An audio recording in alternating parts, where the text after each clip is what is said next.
Hello friends, today we are going to solve some problems based upon error analysis. So let's begin. Problem number 1 is a student measures time period of 100 oscillations of a simple pendulum 4 times. The data set is 90 seconds, 91 seconds, 95 seconds and 92 seconds. If the minimum division in measuring clock is 1 second, then the reported mean time should be.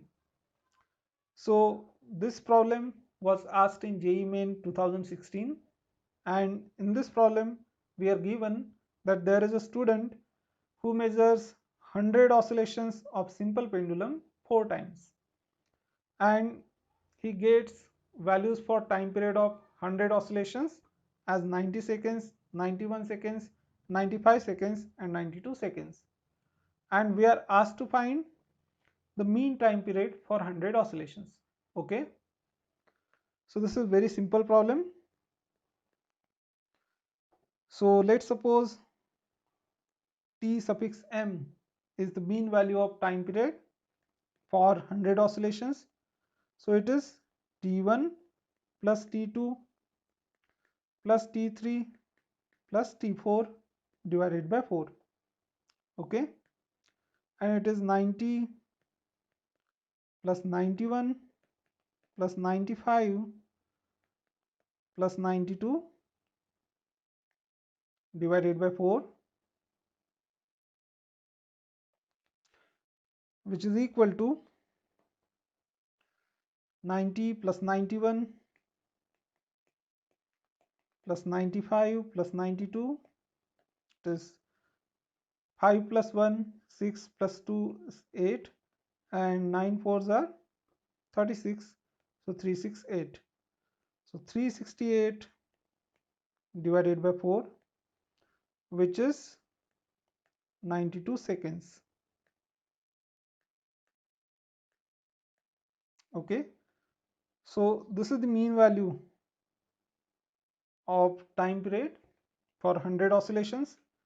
But now, since there can be some error in each of these measurements, 90 seconds, 91 seconds, 95 seconds and 92 seconds, we need to find out the error in resultant. Okay, so for that we need to find out the absolute error in each and every measurement. So let's suppose delta t1 is absolute error in first measurement, so it is absolute value of t1 minus tm, which is 90 minus 92, which is minus 2, absolute value of minus 2, which is 2 seconds. Similarly, delta t2 is 91 minus 92, which is minus 1. So absolute value of minus 1 is 1 seconds. Similarly, delta t3 is t3 minus tm, and t3 is 95. So 95 minus 92 is 3, and absolute value of 3 is just 3 seconds. Okay, and delta t4 is equal to 92. So 92 minus 92, which is 0, and therefore mean absolute error delta tm is equal to 2 plus 1 plus 3 plus 0 divided by 4. Okay, delta t1 plus delta t2 plus delta t3 plus delta t4 divided by 4. So 2 plus 1 plus 3 is 6. 6 divided by 4 is 1.5, and therefore the answer is tm plus or minus tm, which is equal to 92 plus or minus 1.5 seconds. Okay, so let's check the options. So our answer is 92 plus minus 1.5 seconds, and as we can see it matches with none of the options. But if we round it off, so if we round off this 1.5, it becomes 2, then it matches with this option C. Okay, so option C is the answer. All right. Now let's look at second problem. The percentage errors in measurement of mass and speed are 3% and 2% respectively. How much will be maximum error in estimation of kinetic energy obtained by measuring mass and speed? So in this problem, we are told that percentage error in measurement of mass and speed is 3% and 2% respectively, and we are asked to find the maximum percentage error in measurement of kinetic energy. Okay, so we know that the kinetic energy is equal to half of mv squared, and therefore if we take relative error in kinetic energy, so it will be equal to, there will be no relative error in this numerical factor half, so it is relative error in mass plus we have second power of speed, therefore it is 2 times the relative error in speed, and we wanted percentage error, so it is relative error multiplied by 100, so let's multiply with 100 everywhere. Okay, so we are given that this percentage error in mass is 3% and percentage error in speed is 2%. So let's substitute that. It's very simple. 3% plus 2 times 2%, which is 3 plus 4, so 7% is the answer. Okay, so delta K divided by K times 100 is 7%. All right. Now let's see question number 3. Two resistors R1 equals to 30 plus or minus 1 ohm and R2 equals to 20 plus or minus 1 ohm are connected in parallel combination. Find the error in equivalent resistance. So in this question we are given with two resistors, they are connected in parallel combination, and we are asked to find the error in their equivalent resistance of parallel combination. Okay, so we know that if two resistors are connected in parallel, then if Rp is the resultant, then Rp is given by R1 R2 divided by R1 plus R2. Okay, actually when we know this formula, 1 over Rp 1 over Rp is equal to 1 over R1 plus 1 over R2, and simplifying this one gives us this formula. Okay, so here in the numerator we have R1 times R2 and in denominator we have R1 plus R2. So we can write R suffix S, which is resistance of series combination, in place of R1 plus R2. Okay, so we get R1 times R2 divided by Rs is equivalent resistance of parallel combination. Okay, so therefore I can write that relative error in Rp, which is delta Rp or Rp, is equal to relative error in R1 plus relative error in R2 plus relative error in Rs. Okay, delta Rs divided by Rs. So now what will be delta Rs? So let's find out RS and delta RS. So RS is equal to R1 plus R2, which is 30 plus 20, 50 ohms. And when we add two terms, the errors also get added, and therefore we have delta RS is equal to delta R1 plus delta R2. Okay, which is 1 ohm and 1 ohm. So 1 ohm plus 1 ohm, that's 2 ohm. All right. So now we can substitute these values over here. So substituting, we get delta RP or RP is delta R1 or R1. So delta R1 is 1 and R1 is 30 plus delta R2 or R2. So delta R2 is 1, R2 is 20, and delta RS or RS. So delta RS we found it is 2 divided by RS. We also found that it's 50. Now let's find LCM of denominator of all these terms. So it is 300, I guess. So this term, the numerator and denominator, it's multiplied by 10.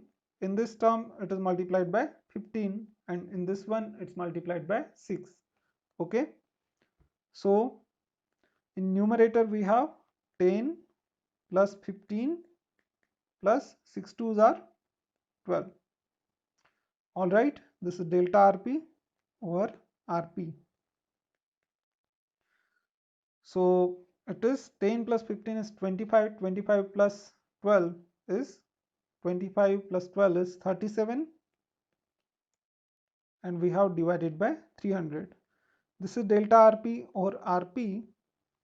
So to find out error in RP, we need to know the value of RP also. So let's find out that too.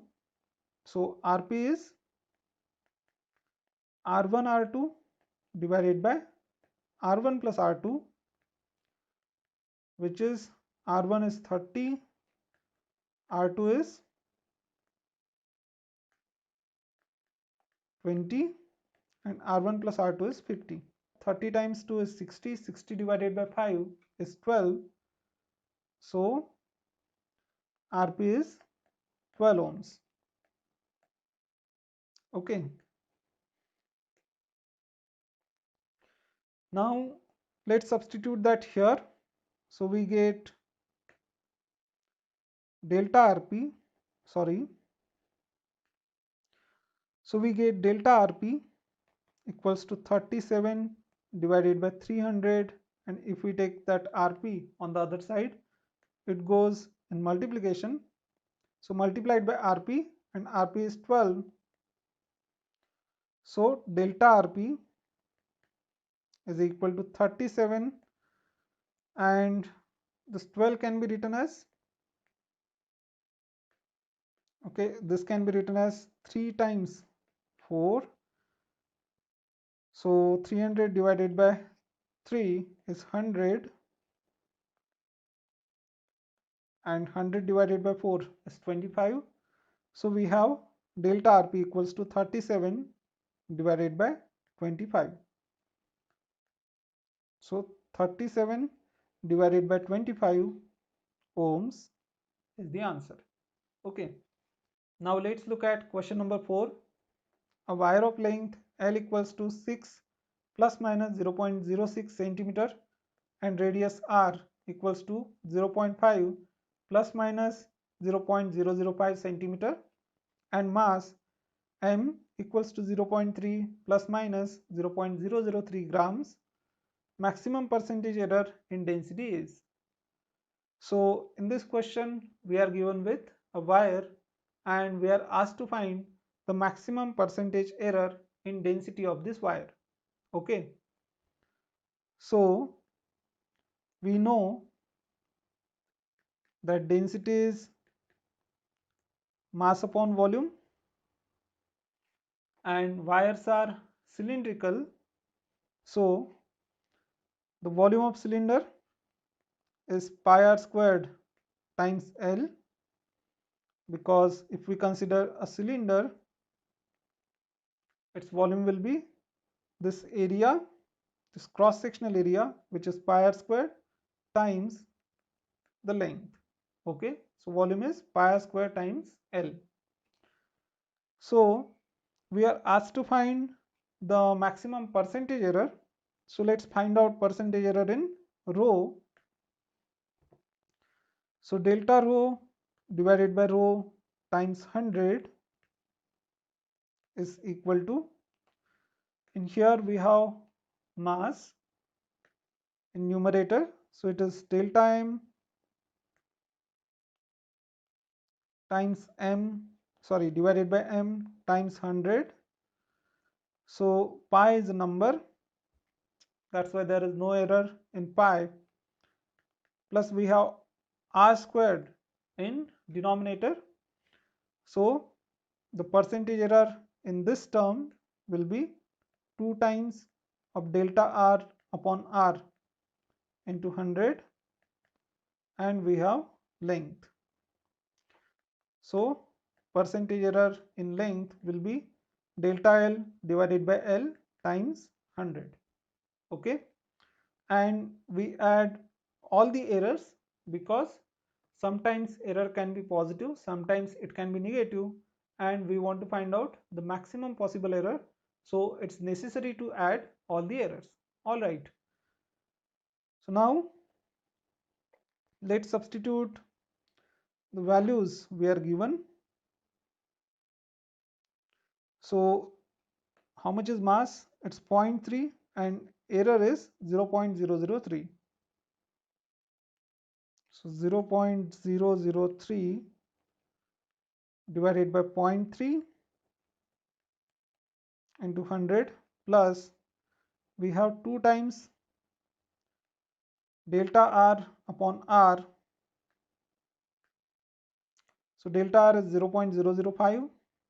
So 0.005 divided by 0.5 multiplied by 100, plus we have 0.06 divided by 6 into 100, plus 0.06 divided by 6 into 100. Okay, so 0.003 multiplied by 100 will give us 0.3 divided by 0.3 plus 2 times of this, so this will be 0.010 times 100, so it will be 1 divided by 0.5 plus 6 divided by 6. Okay, so it is 1 plus 2 plus 1, so the answer is 4%. Okay, now let's look at question number 5, and it is from JEE Main 2015. The period of oscillation of simple pendulum is T equals to 2 pi square root of L divided by G. Measured value of L is 20 centimeter, known to 1 mm accuracy, and time for 100 oscillations of pendulum is found to be 90 seconds using a wristwatch of 1 second resolution. The accuracy in determination of G is. So in this question we are asked to find the accuracy in determination of G, or the error in determination of G, and we are given with formula for time period, then values of length and the time period itself. Okay, so we are given that T equals to 2 pi square root of L over G, and we want to find the accuracy in measurement of G. So let's find out the expression for G in terms of the other quantities. Okay, so here we have square root. So let's square both sides. So taking squares of both sides, we have t squared equals to 4 pi squared multiplied by L over G. And if we take G on left hand side and t squared on right hand side, we get G equals to 4 pi squared times L divided by t squared. After that, so all the values or all the options are in percentage. So we have to find percentage error. So percentage error in G is delta G upon G times 100 is equal to, now 4 pi square is a numerical constant. There will be no error in that. So this is equal to delta L over L times 100 plus in denominator we have t squared. So the percentage error in t squared will be 2 times percentage error in t. So 2 times of delta t upon t into 100. And if we substitute the given values, so measured value of length is 20 centimeter and it is known to 1 mm accuracy.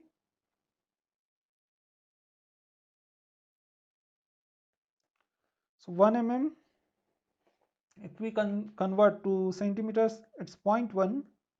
So 0.1 divided by 20 times 100 plus 2 times of delta t upon t into 100.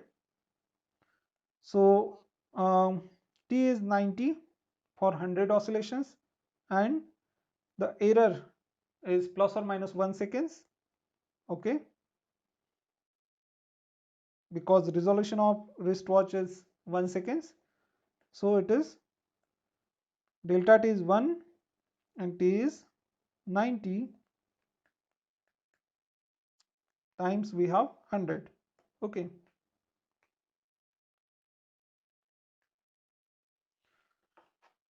So let's calculate this. So this is 5. Okay, 100 divided by 20 is 5. 5 times 0.1 is 0.5 plus 2 times of 100 divided by 90 is roughly 1.1. Okay. So 0.5 plus 2 times 1.1 is 2.2. So it is 2.2 plus 0.5, 2.7%. Okay, this is delta G upon G times 100. Now let's check the options. So it's 1, 5, 2, 3 and if we round figure it, it is roughly 3%. Okay, so 3% is the answer.